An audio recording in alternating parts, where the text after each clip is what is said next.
So this brings us to the meat of things. We have a good news and, well, not so good news situation here. So take a look at this. This is Sustain Lane's rankings for Philadelphia, which to a great extent informed our decision to proceed with this report. It has to do with the fact that, well, we're number 8. Now, 8 out of 50 maybe ain't bad, but personally, I'd like to do better. And I bet most of you in this room would like to do better as well. So, I am pleased to receive the Building Green Overcoming Barriers in Philadelphia report. And as I've mentioned on a couple of occasions, I certainly will continue the city's partnership with the Pennsylvania Environmental Council and the many organizations that have been working on these issues for a long period of time. Clean, green buildings. It is a part of our larger plan, of course, to make Philadelphia the #1 green city in America. No disrespect to Mayor Daley out in Chicago.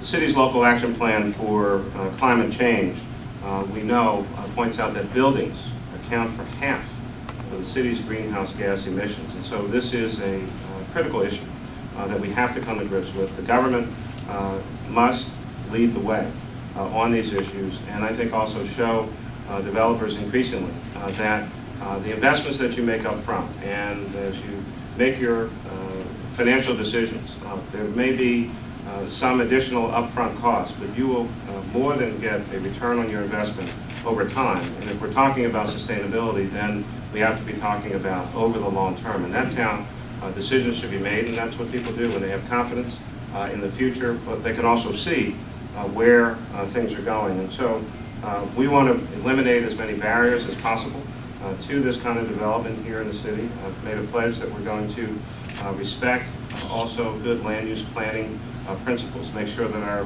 planning commission has the help and support that it needs to make good quality decisions, that we have a zoning board of adjustment that not only looks at the law, but of course treats people with dignity and respect every day that they come.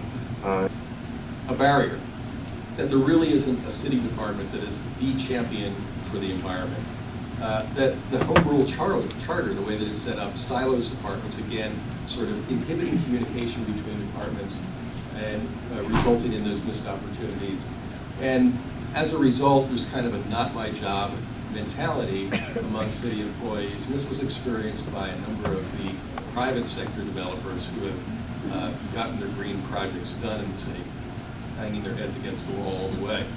So what do? Again, that high-level position in city government, create a Department of the Environment. This, again, was done in New York and Chicago as a way to address these issues.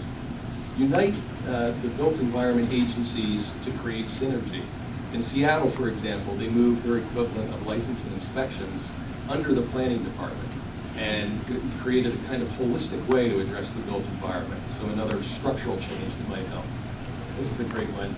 Institute a green concierge service to take those champions, the green projects that come in the door, and walk them through the entitlement process in all the different agencies of the city.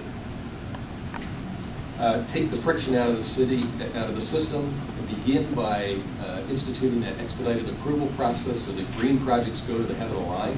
Again, a no-cost, easily implemented strategy for promoting green building. Education, beginning with city leaders educating themselves, and then establish leadership by creating that cabinet level position for sustainability in city government, and potentially creating a Department of the Environment that really becomes the agency that champions a massive change in the city.